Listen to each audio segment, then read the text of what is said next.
Meaning of industrial action. Industrial action. Industrial action.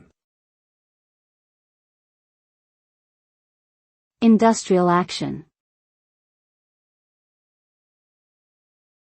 Industrial action.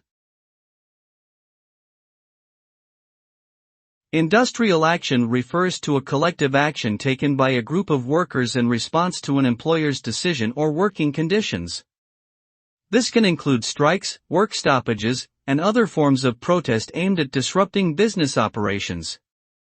The purpose of industrial action is to put pressure on employers to make changes to improve working conditions or meet the demands of workers. The result of industrial action can vary, but it may lead to negotiation between employers and workers, changes in policies and procedures, or even legal consequences for those involved.